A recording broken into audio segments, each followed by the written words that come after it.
Doctor ਸਾਹਿਬ ਭਾਈ ਖਾਲਸਾ ਭਾਈ ਫਤਿਹ ਜੀ।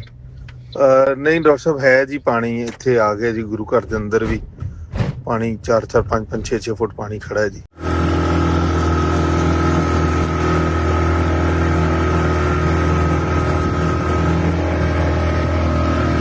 तो नाज़रीन, पाकिस्तानी पंजाब के तीनों बड़े दरियाओं में इस वक्त शदीद सैलाबी सूरत हाल है और इस मौके पर रावी सतलज चनाब जो है वहाँ पर बड़ा सैलाबी रेला गुजर रहा है। इस मौके पर हंगामी सूरत हाल में तमाम तर इलाके जो हैं वहाँ पर रेस्क्यू ऑपरेशन किया जा रहा है। साथ साथ कई इलाके ज़ेर आब आ चुके हैं, उनमें जो है वो मुक़द्दस तरीन मुकाम करतारपुर वो भी मुकम्मल तौर पर ज़ेर आब आ चुका है। आप इन मनाज़िर में देख सकते हैं, ये करतारपुर का इलाका है जो सिखों के लिए इंतहाई मुक़द्दस मुकामात के तौर पर जाना जाता है और यहाँ पर सैलाबी पानी ने पूरा इलाका जो है वो डबो के रख दिया है। इस मौके पर यहाँ हंगामी बुनियादों पर रेस्क्यू ऑपरेशन किया गया है, फंसे हुए लोगों को यहाँ से बाहिफाजत निकाल लिया गया है, लेकिन वहाँ पर बड़े पैमाने पर जो इंफ्रास्ट्रक्चर है उसको शदीद नुकसान पहुँचा है। इस सिलसिले में पाकिस्तानी दरियाओं में सूरत हाल जो है वो आने वाले हर घंटे में ख़राब होती दिखाई दे रही है। सतलज, रावी, चनाब तीनों दरियाओं में इंतहाई ऊँचे दर्जे का सैलाब है और इसे पाकिस्तान की तारीख का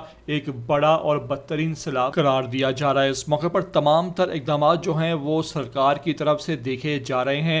रेस्क्यू 1112 को हाईलाइट किया गया है, छुट्टियां जो हैं वो मनसूख कर दी गई हैं और इस मौके पर पाकिस्तानी फ़ौज के दस्ते भी जो हैं वो तमाम तर ऑपरेशन में हिस्सा ले रहे हैं। तमाम तर मनाजर सामने आए करतारपुर से, जहाँ पर ये तमाम सूरत हाल सैलाबी पानी के बायस बनी है। भारत की तरफ से ये पानी छोड़ा गया है और उसके बाद पाकिस्तान के तीनों दरियाओं में जो है इस मौके पर जो पानी है वो ख़तरे के निशान से ऊपर जो है पहुंच चुका है और किसी भी वक्त जो है वो बड़ा सैलाब जो है वो इलाक़ों को मुतासिर कर सकता है। मेरी आपसे रिक्वेस्ट है कि वीडियो को आखिर तक देख लें। नए आते हैं ETV 247 उर्दू पर तो लाजमी से आप सब्सक्राइब करें, लाइक करें, शेयर करें और कमेंट करके मुझे अपनी कीमती आरा से लाजमी आगाह ज़रूर कर दिया करें।